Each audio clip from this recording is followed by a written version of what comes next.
Good afternoon and welcome to CTV Sports. I'm Dale Schwartz with Jan, Eric, Frank, and we are live from the Grand Champions Polo Club, Santa Rita Polo Farm, for continuing action of the Metropolitan Cup 6 goal. First of all, Jan, Eric, Frank, welcome back to CTV Sports. Thank you very much, Dale. It is, as always, a pleasure, an honor, and a joy to be back here. Also, of course, the entire crew, Mike Ferreira, and the entire production staff. Great to see everybody in such good spirits, and of course, especially to see you, Dale. Yeah, you're entering during a great time of year here at the beginning of the season at the Grand Champions Polo Club and CTV Sports. And remember, we cover everything from 6 goal to 26 goals, and we are in the middle of an amazing Metropolitan Cup 6 goal. 9 teams, Jan. They had 3 brackets, and bracket A and bracket B played the cross bracket, and that's where we're at today. And bracket C, they played within their bracket. Now, bracket C, they've already finished play, and we are going to have them moving on to the semifinals. So that should be, they're sitting back and waiting to Smithfield there and Victory Polo. But today's an interesting day because based on our games, and we can go through the teams here, we have the Polo School going up against the Continuum. And Polo School will be in the light jerseys there, the light blue and white jerseys. They have Meredith Lovegrove playing the number 1. Joseph, she comes in as a -1.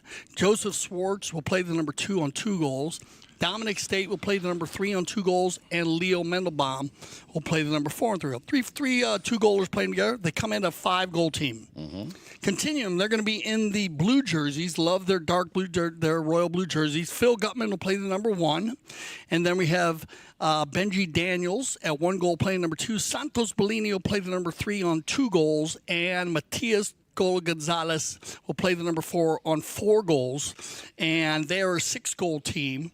So we should get a .5 handicap, half a goal in favor of the Polo School. That will not be up on your board. We will remind you of that.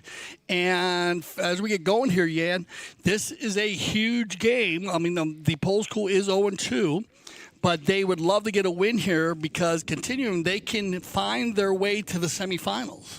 Absolutely. So a lot at stake here, and it looks like the team in the dark blue shirts with the number 3 here getting the better run. Santos Bollini, little cut shot, and look at that elegance in motion. It took him less than a minute, and he gets the first score of the afternoon. Yeah, they've been very fun. They've been very strong on the bowl-ins. The Continuum team, you will see a lot of give and goes from the number 4, Matias, to Santos, number 2. Benji's done a fantastic job playing the number 2 position as he shuts the game down, and then of course Phil will pull the team at the number 1 position. Well, let's see if this is a taste of things to come. Would leave a little bit for the defense there to maybe very quickly reorganize themselves. Ball is back in play. Let's see if they can pick up another win. Of course, we know that the throw-ins are so important. And you were telling me about this guy just now before we started, Matias Colo Gonzalez. You said he's an incredible talent, playing on 4 goals. Yeah, he's on his way. He will get to easily 7, 8, 9, 10 goals as he plays as a professional, along with this player right here, Santos Bollini. But a true high goal polo player, and he has brought a hit and run style to his team. With a 6-goal polo, he's kept it wide open, hits a big ball, a lot of fun to watch. And he's on the move again. Here we can see him with a cut shot again and again, making a big advance. And look at that, very quickly out of regular play. We like that. Goal number 2 here for Continuum. Got to keep an eye on him. We were just talking about him, and he will find the open space, and most high-goal young players do. They find a place to hit the ball where you cannot hook them, and then he has hit the ball so deep. Yan, I was umpiring the game that he played in the 6th goal in an overtime chucker. He hit a ball from center field, 130 yards in the air. Santos Bollini fired it, get the win. Wow. Well, here we go, and it looks like the team in the dark blue shirts continuing getting off to a very, very good start here. Seems to have caught the Polo School a little bit off guard. Haven't yet really been able to dominate or even win a ball. Again, it's that number 4, Matias Gonzalez. Colo, another cut shot. Has he got the angle? It's looking pretty straight. Will it go through just wide? Yeah, maybe a little bit overcooked. Ball is still in play, but straight on it, and I like this. Santos Bollini not wasting any time, wanting to maximize on the fact that they're on the doorstep here of the Polo School, back into the danger zone. A little bit of a miss hit there by the number 2, Benji Daniels. I want to talk to you about him as well, Dale, because as you know, he made his first appearance in St. Moritz last month. And what a cracking performance he put down in St. Moritz. Absolutely phenomenal. Yeah, we got to see that. He looked like he was very comfortable there. And as I said, he has been a big part doing the clean, dirty work, as we say. We get a little foul here. Let's check this out on the replay. Override. Turned around here by Bollini. And I guess they're going to call that before. So we're going to get a courtesy change, what you're going to get. 3:03 on the clock. And, of course, our mounted official today will be Pepe Araja, coming in with our international group of umpires. We have umpires from Argentina, the U.S., and the U.K. They join together and work as a group to cover all of our polo here at the Grand Champions Polo Club, being the 6 to 26 goals, 26 goals being the World Polo League, highest rated polo in North America outside of Argentina as they prepare for that. And remember, we do have the Women's League in line, as we got a good shot there of Meredith Lovegrove. And she's one of our Polo School graduates playing in the higher leagues now, crossing over from the jumping. Yeah. She's an established jumper and also does all kinds of dressage and everything, but she loves the game of polo. Yep, she certainly does. And I remember last season when I was here, how she not only did very well within the lower goal tournaments, but also playing the Sunset Chuckers, which she really enjoyed and relished very much. Yeah. And it's great to see these players, not only the youngsters, also Joseph Schwartz, another one, coming off 2 goals now. How over the seasons that go, and it's incredible how quickly time passes, how stronger and more confident they get to see them now playing at such a level. Yeah, having 9 teams in the 6th goal gave us a great opportunity to really see the difference in these young players and as they advance. And if you look at the 9 teams and you see how many 0 A-rated players, -1 A-rated players, 0, 1, and 2 goal players, most of these players started playing in the PTF or they started playing in the Polo School here at the Grand Champions Polo Club. But to see them playing in the PTF and to see them advancing now has been a lot of fun. The problem is, Yana keeps saying they leave shorter than us and they come back taller than us. They So I don't know if we're shrinking or if they're getting bigger, but it's amazing to see these young guys, and I think the future is bright for polo. Indeed it is. So quick courtesy change, and Leo Mandelbaum taking that penalty, as you rightly said. We had a little whistle on that play just before the courtesy change, a 5B from the centre. Oh, that looked a little bit too close for comfort. I'm sure we'll get a whistle on that. And that ball looks like it's going to be moved up towards, because it's very close to the halfway line. Let's see what Pepe Araja made of that. I think they were both coming at it, and no harm intended, I'm sure. Yeah, looking for the late whistle here and to see if he had the opportunity to actually go ahead and just play the continue play, but based on the contact, uneven ride-off, definitely the call. You're in the gray area, 20 yards from center on either side. The ball is going to get moved. Umpires have done a fantastic job this year with their consistency, placing the ball. And this is where you need to watch out. But I like these calls because it cleans up the middle of the field when you have players on breakaways. Here's a guy that hits the ball 120, 130, 140. They're going to come to him hard every time he's at the center of the field based on how big he hits the ball. You cannot take a goal shot away from him. So they're going to move that ball down to the 60-yard line, and Matias Gonzalez will get his first opportunity from the penalty 4. 30 yards, all players defended here. Here comes Gonzalez. Looking forward to this. A little bit of a bouncing pony there. He struck it hard, and it's just gone out on the right, well, from your screens, the right-hand side, from the drone angle, of course, on your left-hand side. Again, very, very close, but as you said, powerful hit. Yeah, he hits the ball very, very hard. Timing is so much in the game of polo. Matias has his game down. He uses the ball quickly, and he'll find space. He'll hit it high or hit it low. Great defense here, though, by the Polo School, and it's going to be brought in by Dominic. Now let's see what the man from England can do. Dominic State, of course, no stranger to Grand Champions Polo Club and Wellington. Over to the right-hand side, Matias Gonzalez will pick it up, steals it. Schwartz trying to steal it back. Will he have a run here straight to goal? A little bit of traffic coming his way. Good ride-off here by the number 3. A little bit of a miss hit, little mistake here, and Benji Daniels plays it back. Oh, look at this. The backhand coming. And again, very, very close, but they are peppering that goal mouth. Yeah, dominating the first chucker, the continuing group, and they will do this. They're going to keep the ball on their side. This is going to be another knock-in for Dominic. Looks like a little polo huddle here, trying to get a play going, trying to get it past center field. But this is another strength of the continuing group. They shut it down quickly. Dominic. Out to the right-hand side. Looking for his number 4, Leo Mandelbaum. Has a bit of traffic on him straight away. In comes the number 2, Benji Daniels. Yeah, you get a right-of-way violation here. Quick line change. Comes off the pony. And you need to go for this one. I mean, it's a little tough play here for yeah. Benji, but if they'll move the ball to center, you are going to lose about 60 yards. But on the quick line change, you never know. Sometimes the ball will. Usually it does. After it hits off your pony, you usually do get that right of way. But in this case, we had a great play by Leo Mandelbaum to jump on it. We'll get a penalty 5B, and it's going to be Leo. Taps it in, a couple of taps.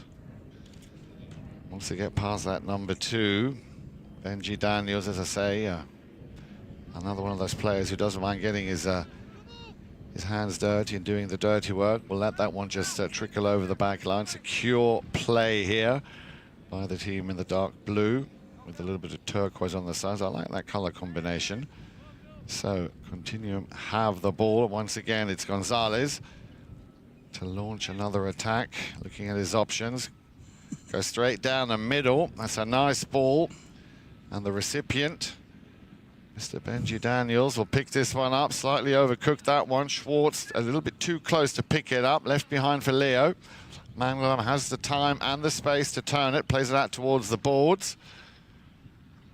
Keeps it in play, using the boards as a fifth man. The cut shot now, looking for Meredith. And Meredith finds herself in the right place, opens her shoulders, a little bit too early there on the swing. And again, Gonzalez, as you would say, the Secretary of Defense. He's got Leo Mandelbaum breathing down his neck. And away we go, using the far side now of the field. Bollini just hovering there, wanting to, what she now does, tuck in behind Gonzalez, running away with it.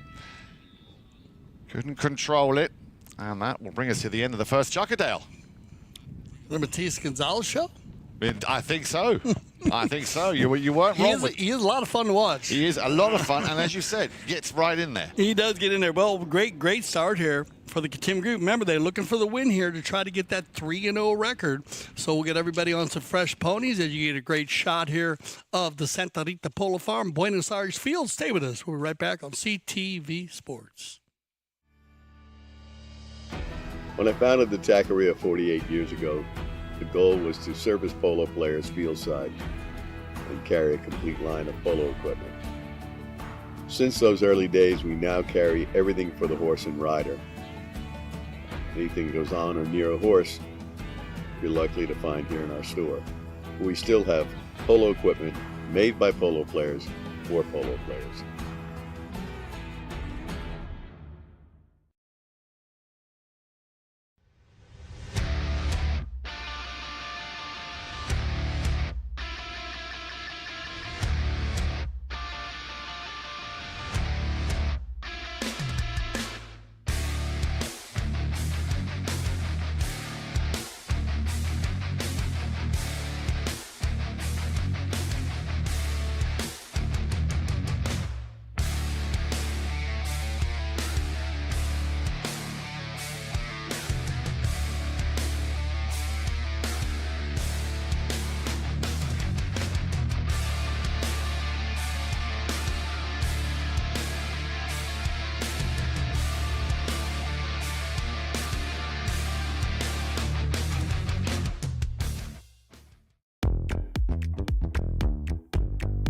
If you are in the area, I suggest you make your way to Sunset Chocolate Cocktail, because this is the fun type polo match. It's where everyone's relaxing, chilling, just having a great time.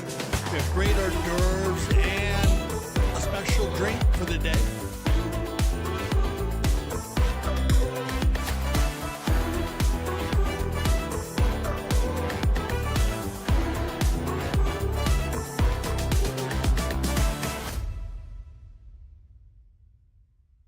Sorry, welcome back, CTV Sports. I'm Dale Schwartz with Yan Eric Frank. Yan? Good afternoon. Great to be here. And what an exciting first chucker we've seen here in a very, very important end phase, shall we say, to qualify through to the semi-finals of the Metropolitan Cup 6 Gold 2025. We're coming to you from the Buenos Aires field over in Santa Rita. And Dale, you clearly nailed it on the head there, especially with the man in the number 4 in the dark blue shirt, Matias, they call him Polo Gonzalez, who's really set this match on fire from the get-go. Yeah, and they work well together. Like I said, everybody, Phil's going to stay in the front. You're going to see a great rotation from Benji at the number 2. You know, very unselfish polo they play. And then right here, Santos Bollini's been playing fantastic.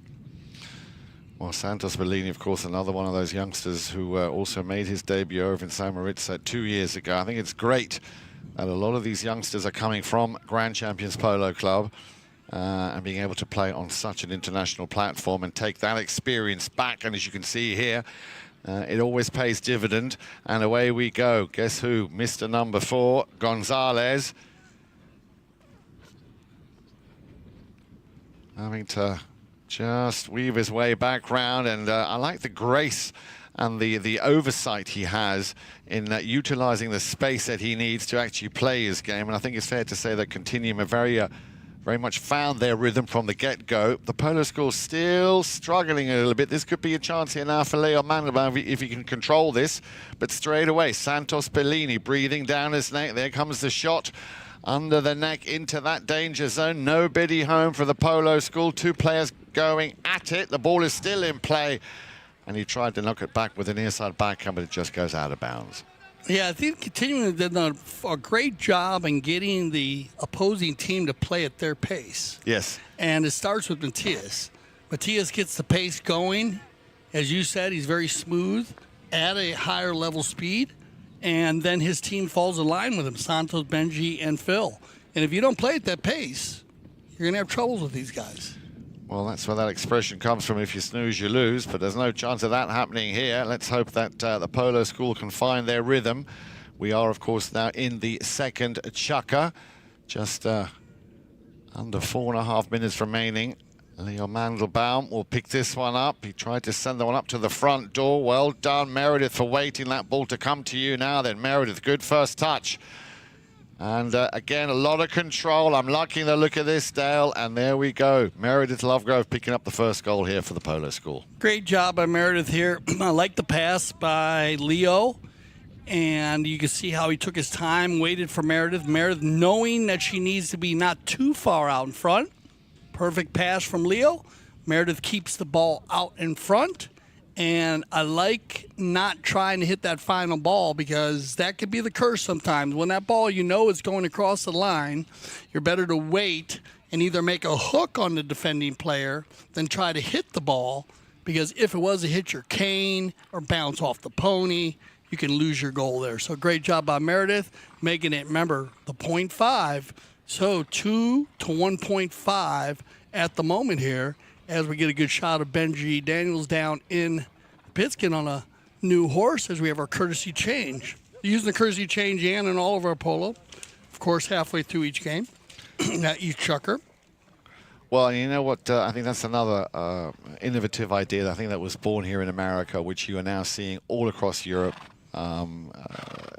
in Germany, in England, also in San Moritz now in the snow polo with Kitzbühel. I think it's great that the game is developed in such a way that the pony welfare and the courtesy change is allowed, because it also changes the game. It reduces, as we know, reduces injury, and it just, I think it's just beneficial all round. Yeah, it's definitely made the game more competitive also, because it does give an organization that maybe doesn't have as many horses or the depth of some of the other organizations. It gives them the ability to be competitive because of the timing to change and save the horses, amongst, of course, the animal welfare. That's the main reason. But the quality of the polo also. Yeah, you have the little break, 100%, but that break has become a big part of why teams play better also. Yes. Gives them the opportunity to talk to each other, work out plays. Maybe you'll lose the first half of a chukker. Let's clean it up. Let's switch positions. There's a lot of things going on during the courtesy change besides horses being changed. Absolutely, and it's a little bit, as you said earlier, you touched on the pit stop. You know, it's that strategy, and there's a real science behind what horse you bring in at what level of the game. And nice to see now that goal by Meredith. I think that might have just been might have had a bit of a domino effect, because all of a sudden it would appear that the Polo School are getting or increasing their ball possession percentage. But again, over on the far side, there he is. Benji Daniels keeps it in play, but they're marking up a lot tighter now. Leo sticking with him, persevering. Picked it up on the near side, but we have a whistle. Yeah, this will be a fun one to watch here. Let's keep an eye on the replay. Benji had control. Bounced off his pony, though, and it goes at a 45 degree. They come together there, and then you get a hook. And the problem is there, Leo goes for the hook, but it almost looked like his horse was a little bit on the other side. Now, remember, you can be directly behind a player. Let's see what our mounted official decides on this one.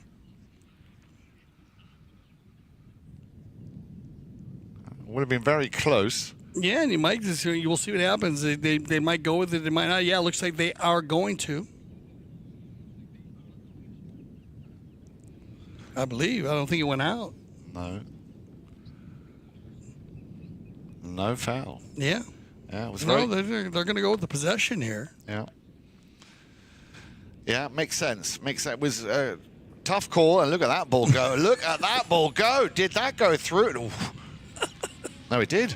Yeah. I was going to say, was that a Remington? Hell no, that went straight through. Not a Remington. That's Matias Gonzalez finding the seam. Watch this ball. This is a pretty hit. Look at this fire. And that has a bit of a bend on it as well. Just sneaks it on the inside there of that near post. That's what I love about Matias. He really has the ability to keep the ball low or hit it high at different times. And he chooses to use his shots at a high level. Well, he's definitely paying dividend, and away we go on the far side. This time it's the Polo School. Dominic State just checking up. Is he going to try and put this one away himself? I think that's what he was intended to do, but again, just his presence there, I think, did enough damage for that ball not to go where Dominic would have liked. And of course, Continuum with this play have possession once again. Gonzalez taps it into play. This one's slightly topped. It's high in the sky, but as you know, Dale, everything that goes up must come down. Question is, who is the nearest player on that line who will be automatically awarded possession of said line? Working very hard, this Mr. Matias Gonzalez. And again, with a lot of oversight, looking for the open space. Sending his troops up and over that halfway line. Another rocket is launched. And that, well, he had two to choose from.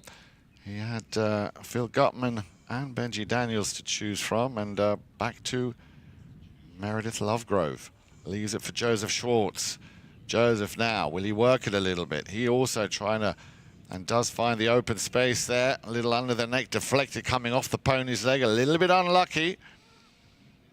Gets pushed back further and further towards that halfway line. He's got the 4-goaler Gonzalez breathing down his neck. Gets a bit of support there from the number 3 from Dominic State. Back to Leo Mandelbaum. Let's see if he can work it a little bit. Got good support coming in from Joseph. Still Leo. Will he get another piece of that maybe on the near side? No, he's going to pick it up on the stick side, but he's got to contend with Benji Daniels. Schwartz couldn't control it, a little bit unlucky. Little chip shot. Now that is, I was going to say, no relevant speed there for any potential danger. Big miss hit there by the number 3, Dominic State. And that gives it back to Daniels. And away we go with Continuum. We're down to the last few seconds of play here in this first half, and I'm pretty sure that with a current score line reading 3-1.5, but hang on. That's to be a buzzer beater. Well, my goodness. That's a buzzer beater. I mean, that really is a buzzer beater. Literally, I mean, you could not have timed that any better than that. Yeah, we got to check on this one because this, we'll make sure we check what our field side corresponds on it. Let's keep an eye on it. On our clock in here, he definitely, I thought he hit the ball before, but we need to check. So we'll check on that one for you. Now, remember the buzzer beater, if a player does hit the ball before the final horn, if he hits the ball before it's sounded and ball's in the air and it goes in as in basketball, then it does count. We'll go ahead and check with our field side correspondent, and we're going to go to halftime here. Stay with us. We'll be back for our second half of the Metropolitan Cup.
This place is special because of the unique environment and nature that you have around here. There's an endless amount of things to do here in Aspen Valley, so this is the place to be in the summer. Great group, you know, it's like a big family. We're all, you know, on the field it's intense, we compete, but off the field we do a lot of fun stuff. Oh, it's like playing in the polo heaven. It's perfect. Playing in a dedicated women's polo league is great for progressing your polo. It's great for us to play together as women, to have a chance to take to the field with some of the best polo players in the world. It's helping us come together, improve our polo and keep up playing a regular high level of polo.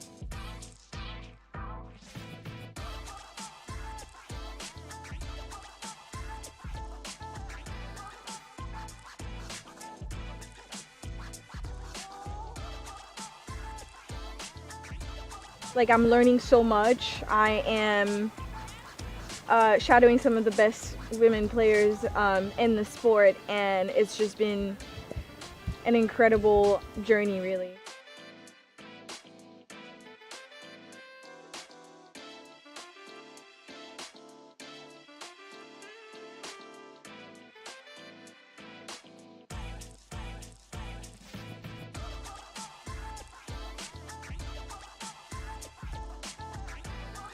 I have played at Santa Rita before and I love it here. It's a fantastic club. They do so much for not only just polo but women's polo, so we're very excited to be here, and you know, huge thanks to Melissa and Mark for having us.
Have an opportunity.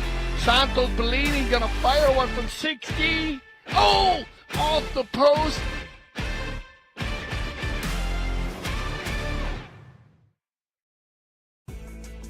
Polo School is the funnest thing I've become involved with in the last year of my life. Give me the confidence to be able to play an event in beach polo, Miami Beach, and snow polo in Aspen. Our dedicated instructors have years of polo experience and are CHA certified. It's important to us to come back and have a really good experience. Every time you leave the gates from the Polo School, you're hungry for more. When I founded the Taqueria 48 years ago, the goal was to service polo players fieldside and carry a complete line of polo equipment.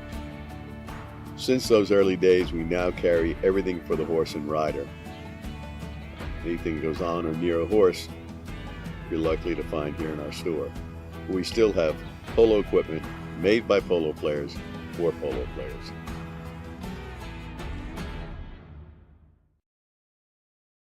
Back to our second half of the Metropolitan Cup as we have our mount official. Looks like Pepe Araja getting everybody lined up here. And Dale Schwartz with Jan Edik Frank. We're in our second half. 4 chuckers in our 2 games today. Remember, we do have a doubleheader for you, so make sure you join us for our second game. We're live from the Santa Rita Polo Farm. We have the Roseview Farms Woodmere team, and they're going to be going against Tough Rider. Yan and I are breaking this down for you. They're in bracket A and B, so they're in the bracket B where they are actually there. They have the cross bracket going on, and at the moment today, Continuum and the Tough Rider team, they have the ability to win today, go 3-0, and then there would be a 3-way tie with 3 Graces Pole, which they'd have a shootout. Yeah. Now, there are a couple different scenarios that could happen. They could also both lose and have a tie again, and then 3 Graces would go and they'd have a tie. So we have a number of scenarios that would happen, and if that's going to push them into playing against Smithfield and Victory, who are already in the semifinals in bracket C. Looks like we got all of our players back on the field. Yeah, and you want to run through the players one time real quick, just for maybe some of our viewers maybe showed up for the second half. I'd be delighted to, Dale. The Polo School out there in the light turquoise coloured shirts, if you will, led by Meredith Lovegrove, who scored a cracking goal in, well, the first goal, actually. The only goal so far for the Polo School in that second chukker. She's at number 1, coming off a -1 goal handicap. Then we have 3 2-goal players. At number 2, Joseph Schwartz, playing the number 2. At number 3, Dominic State. And at number 4, Leo Mandelbaum. So those 4 players with the -1 of Meredith Lovegrove, totaling 5 on team handicap. In blue, or the dark blue with the turquoise side strip, if you will. Continuum, we have Phil Gutman at number 1, also a -1 player. And then number 2, Benji Daniels, a very strong 1-goal player. At number 3, the 2-goaler Santos Bollini, and the man who's, well, been a thrill to watch so far this afternoon, Matias, they call him Polo Gonzalez, picking up a goal in the first chukker and also a goal from a penalty 5A. The, well, let's just call it the Bend It Like Beckham goal that he scored, which was an absolute joy. What did you call it, Bend It Like Beckham? Bend It Like Beckham. Because there was the football player. He was known for taking his penalty shots and making them bend, so they used to call it Bend It Like Beckham. Oh, what's that? Yeah, I know what you're talking about. I didn't realize they used that term. That's pretty cool. So you join us, as Dale was just saying, here at the beginning of the second half, chukker number 3, the scoreline reading 4-1.5 for Continuum. And yes, as you said, Victory Polo and Smithfield Farms, both, of course, already qualified through to the semi-finals. Will be very keen to see the outcome of not only this game, but also the game this afternoon. And we have another cracking goal here by... No? I don't believe so. We'll see. Looked to me like it was wide, but... To me too, but I was just a bit confused because the goal judge raised his hand. I thought maybe my eyes are sort of out of whack. A tough angle there and a nice attempt. Very well hit ball by State, but off the left side. And we'll go to the knock-in. It's going to be Gonzalez. And Gonzalez, yeah, a little bit short. Picked up very nicely here. He was looking for his number 2. He was looking for Benji Daniels, but Leo Mandelbaum, very, very astute, picking up that ball, and back we go to Mr. Gonzalez. And he once again making the most of the open space over on the far side, gets it over the halfway line, feels like he might be wanting to run this one himself. Dominic State, he's had a couple of good runs on goal, just not able to put it between the uprights, and back we go on the halfway line to Matias Gonzalez. Couldn't control it, new line created. Well, he knew it was coming. Santos Bollini will give way to Gonzalez. Now, what's he got up his sleeve? We'll play it out to the right-hand side. Are we going to see another one of those Bend It Like Gonzalez? Well, I think he go like Gonzalez. Yeah, go. We got to figure out something for this guy. He's going to be around for a long time. So, Matias hitting a nice ball here. I like the way he ducks and dives to get to the open space again. He moves the ball to places that gives him a clean shot at goal. That ball's going to go just off to the side, though, and we will get our courtesy change here. Should be a quick courtesy change with everybody down on their end line. Good shot here of Joseph Schwartz and Leo Mandelbaum. Yeah, he's just picking up on that. He's a very intelligent player. He's a clever player. Very clever. Like you said, he learned early at 2 goals from the Pierres boys, Facundo and Gonzalito. So not a bad dynamic duo to be around when you're 2 goals. And you can see that he definitely But I think the biggest part of this, and it's going to be a lot of fun to watch these semifinals because, Jan, you just arrived from Europe, and I will tell you that the two teams in the semis already, Smithfield, are playing at their pace also. And Julio Escudo has done a great job there. They're playing with Juan Salvera. They mix the team up a little bit with some of their players, but they've done a fantastic job getting teams in the early games to play at their speed. And Craig Callan doing a good job in the front. Fran Villamil, a very good young one-goal player. And, of course, Juan Salvera on 3 goals now. We watched him go from 0 to 3. Julio at 2 goals and was a 5-goal player, 6-goal player. So he's done a great job. And then Victory, same way, with Becky Schmeitz and Kevin Schmeitz. They mixed it up a little bit with Marcos Bignoli and Segundo Cami. This guy, he presses too. And those two are sitting, waiting to see who wins today. So we're in for some great semifinals once they get the preliminary games done. Back to the action we go. A little bit unlucky there. She was en route and on her way within the 60-yard line there. Meredith Lovegrove, a bit of a bouncing ball, not able to quite control and finish what she started. And again, you can basically, you can feel how he's playing this game. Looking for Benji Daniels, always looking for, as you rightly said there, looking for that room and that space to make a clean shot, make a clean pass. And back over to the other side, Meredith approaches it well, slightly overran it. The back shot coming from Gonzalez. And again, as if he has eyes in the back of his head, this time Leo Mandelbaum being very astute and very attentive, keeping an eye on it. Okay, down through the middle. Now then, he's had a couple of shots on goal, going for the under the neck, little deflection. Dominic State didn't get a clean hit on that. And what will he do here? He's going to have to do something because that ball will, well, now it's over the back line, but did the pony help? I think he was trying to force it to go out of bounds to secure possession. Yeah, I'm not sure yet. And you called this. It looked like he was delaying a bit there, Matias. I like this play by Dominic to press him here. Especially, remember, watch this. I think he thought this ball was going to carry, but it stops. Yeah. And Dominic presses him here and then catches him on the right-of-way violation. Exactly. So well done, Dominic. Or a blocking foul. Yeah, very well done. And remember, we have a 0.5 on handicap. So it is 4 to 1.5. Jan mentioned that. Beginning of the second half. 4 Chucker Polo in the 6th goal. Jan, one of the, and while I'm excited about these semifinals, one common play that the teams that are already in the semis and the teams that are battling to get there is they score goals early. 4 Chucker Polo, you need to score goals early. Absolutely. So it's going to be a lot of fun to watch these teams battle it out, see who makes it to the finals. Well, we saw exactly that, but now a big opportunity here to bring one back. Leo Mandelbaum intercepted, and look at that coming out blazing. Leaves it behind for his number 2. Daniels back up to Gonzalez. Unfortunately going out of play, but you nailed it there again, Dale, and these guys, they don't want to waste any time, but that's exactly what they did. If you look at the score sheet here, 2 goals to just that half on handicap, an early goal by Santos Bollini and then Matias Gonzalez. Just the one in Chucker number 2 coming from Meredith Lovegrove, but again 2.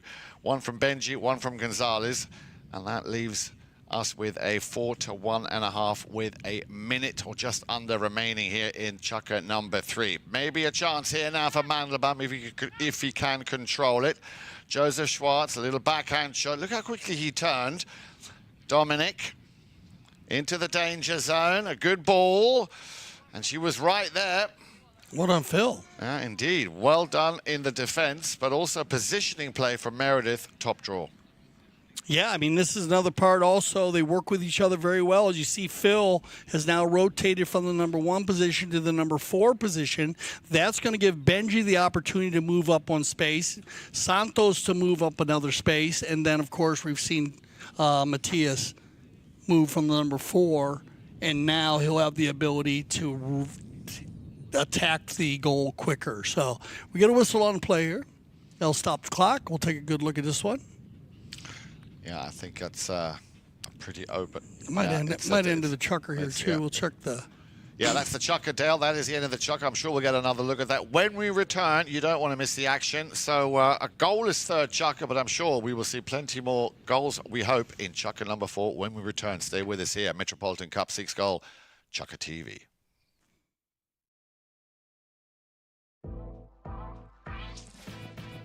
Playing in a dedicated women's polo league is great for progressing your polo. It's great for us to play together as women, to have a chance to take to the field with some of the best polo players in the world. It's helping us come together, improve our polo and keep up playing a regular high level of polo.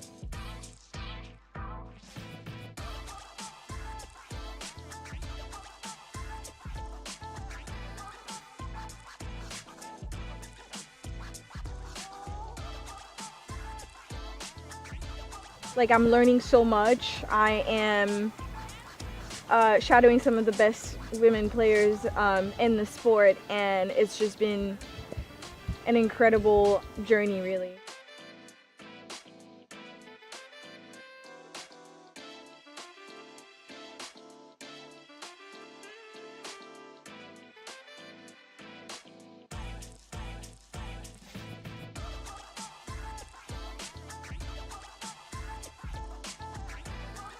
I have played at Santa Rita before and I love it here. It's a fantastic club. They do so much for not only just polo but women's polo, so we're very excited to be here, and huge thanks to Melissa and Mark for having us.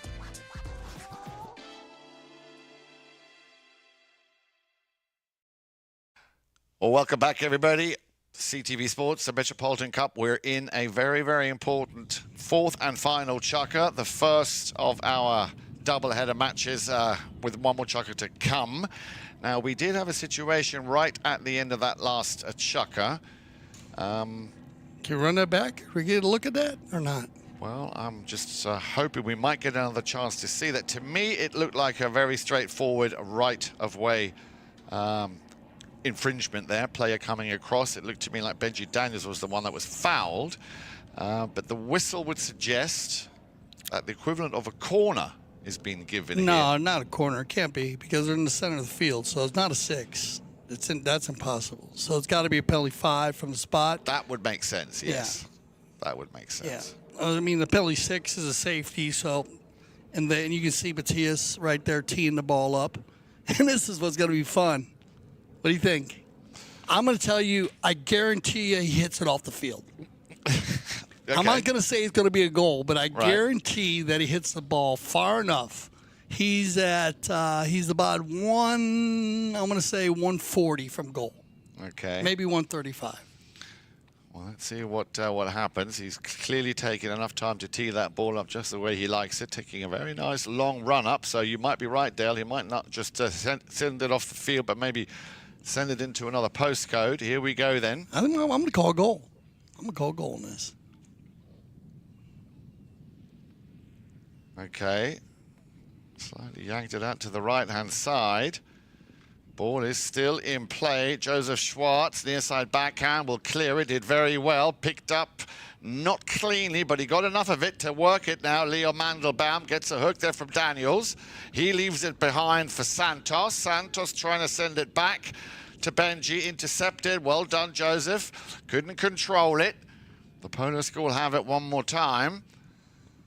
And that'll be a run possibly here for Dominic State. Little top there by Gonzalez. Now, will Dominic State get the foul that he was appealing for? The umpires are saying play on. Daniels takes it around the outside, avoiding all the traffic. He's got Bollini to back him up nicely. Joseph Schwartz, the last man standing in defense. A little touch. Has he done enough? Cracking goal. Yeah, that's great power polo right here. It starts with Benji way at the beginning, as you said, Yanni. He ran a turn. I like the non-call by the Mount official. The window stayed open all day. No need for a whistle. Then they line out so well with Bollini coming in behind Benji. He just taps it back up to him, and Benji takes a nice, easy stroke at the ball and lets the momentum carry it across the line.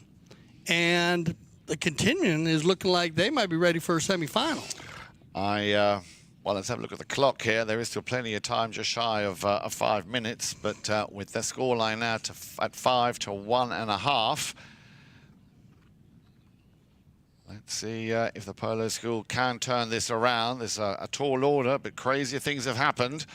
And away we go. They've got possession. It'll be the young man from England, Dominic State, looking to feed the ball over to Leo Mandelbaum. Well done. Picks it up on the near side, but again surrounded there by blue defenders. In this case, Santos Bollini. Mandelbaum might get a second chance, but he's just going to get pushed out and over the back line, thus securing once again possession. Of course, valuable time that now is not on the side of the Polo School. They do so many things away from the ball, the Continuum, also that you don't really see. You know, we don't mention it a lot, but they're always on their man. They never let a man get loose on offense. We haven't seen hardly any breakaways for the Polo School. It's been very tough for them to get through the defense. And then when they do decide to use each other, I said they play unselfish polo. Yes. Yep, here we go. Meredith possibly now. Would be great if she could pick up another goal. Remember, she's the only player so far to have scored. Come on, Meredith. Slightly overcooked that one. Joseph tries to keep it in play, but unfortunately all in vain as the ball trickles over that back line. As Matias. Good job here by Meredith pulling the team. Yeah, very good job. Doing a great job, yeah. There's a little bit off on her approach shot, but I know I was in a couple practice games at the Polo School. Looks like Matias is going to, we're going to use a cursory change here anyways, but they've been playing chuckers during the Polo School, and they might even get you out there, yeah. They're talking about bringing the umpires out as they're having so much fun playing chuckers. We have so many of the Polo School members now that are playing so well. They've been playing chuckers during the Polo School as they prepare for the Sunset Cocktails and Chuckers, of course. We were waiting for that. That's going to be a lot of fun. Remember, the Polo On Demand program is in effect at all levels, being that you just want to learn how to ride or play in the World Polo League. And you can go to gcpolo.com, and you'll see Cale Newman's name and number there. You can get a hold of Cale. Cale will set you up, put you in the right direction on what you are looking for, and have a 2025 amazing polo season. Good shot here of Matias Gonzalez. And, well, actually, the whole Continuum group here doing a little polo huddle. Yeah, a little talk there between Bollini and Gonzalez. I'm sure they'll want to finish on a high, and as you always say, finish strong. Because there's always that next match, which reminds me, of course, coming on your screens this afternoon, right after this, we have our second, it'll be a nail-biter. Roseview Farms and Woodmere will be taking on Tough Rider. So make sure you stay with us here on CTV Sports. But now let's go back to the action and see if Joseph Schwartz can do something here. Santos Bollini, he of course has other ideas on the near side, a bit of a swing and a miss, but there is of course always that young man, Benji Daniels, brings it back away from the boards, and of course the entire team aware that time is very much on their side. And this could be one of those breakaways that you were touching on earlier on, but unfortunately not for the Polo School. It'll be for Continuum. Again, just lets the stick do all the work. Yeah, difficult one to take on a half or even a full volley. But they're on the doorstep of the Polo School. And look at this, great eye for the ball. Santos Bollini. And very unlucky not to put that one through. But the Polo School's struggling just to clean up their back house, the back of house there. Back off the post, or that just bounced off a pony? It looked like a great play here by Santos. I like the read by Bollini. Yeah, it did go off the post. It did. Yeah. So just bad luck there by Santos. But again, these are plays, and I think as they get closer, and if they do make it into the semis, these are going to be the differences between these top four teams that are in the out of 9 that played in the Metropolitan Cup this year. Is all those little plays are going to come into play. So it's almost like Continuum is still building. I don't think we've seen the best of them yet. And now they a good lead here with 2:19 left. And away we go once again with Dominic State. Taking it out on the right-hand side. Benji knows that's his right of way. A nice little lofted shot. Not quite, didn't have the length he was hoping for. Tried to fish it out of the air. Leo Mandelbaum. And Leo Mandelbaum, out of nowhere, just hammers one through and picks up, and that'll do the team a lot of good. A nice little goal here right at the end with just under 2 minutes remaining. Yeah, I was waiting for Leo to get one. Leo's been playing great pole this season. He actually just got done playing in the Aspen Valley Cup. Made it to the finals on the Newport team. Congratulations to him. They did lose in the finals to Quite On Z. Congratulations to Quite On Z, Alicia Zeiler's team. She sat out for that game, but she had a great season, a great tournament actually. And so he's been playing at a very high level, but time will work against him here with 1:20 on the clock. Here we go, ball's back in play now then, 5 to 2.5. And I'm pretty sure that this man will want to finish on a high. And that's a very nice, it's a very, as you would say, pretty ball. It was intended for Bollini. All he had to do was just nudge it through. Mandelbaum able to clear it. Will they have enough time to at least get one more run? A little less than a minute remaining here. But it's ended up at the feet of Benji Daniels. Daniels takes aim. This might go, it might go, yeah. Just wide. I love the shooting. Yeah. That's going to come into play also if they make it to the semis. These long shots where they're finding time to make shots. And I think they're making the right choices. A little off to the left there, but well hit there by Daniels. Now then, little backhand shot. Yeah, he was looking to feed that ball back, but the Polo School, it would be nice if they did get another run here. With the last few seconds remaining, well, Continuum know that the work that they needed to achieve has been achieved, as Meredith tried to put up another one. Left behind, Dominic, will he go? No, he's going to go for the, I thought he might go for the under the neck and then on the near side forehand. I think Meredith's ready to step up a league. I think you're right. She looks very, very comfortable on her runs. It looks like time has expired here. There are 35 seconds, final 30. And can Leo maybe put the finishing touch? Just wide, but now was there a whistle prior to that play? Seems to be a little bit of a... Did they play that one out or did they go? It looked like Matias was trying to pull out. I wasn't sure if they call him for a shading call. No, they're going to let that play. So this will be your final knock-in as they'll play out the final 9 seconds on the clock there. A little bit of a lob wedge. Uh-oh. Uh-oh. Oh, nice. Now. Oh, bad luck, Leo. That's that old saying, fast horse, slow mind. And that brings us to the end of the fourth and final chukker. A goal apiece after a goalless third chukker. Final score then 5 to 2.5. So I'm pretty sure that Phil Gutman and his team will be very, very happy. Yeah, congratulations, Phil. And the continuing group is also, we'll have more information on where they stand after our next game. So make sure you join us here for our second game in the Metropolitan Cup with the Roseview Farms Woodmere team going up against Tough Rider. That will set us up whether we have a three-way tie, a two-way tie, and who will play in the semifinals. So for Jan Erik Frank, I'm Dale Schwartz. I speak for everyone here at CTV Sports when I say thank you for making us the leaders of polo broadcasting. And always remember here at CTV Sports, we love the polo.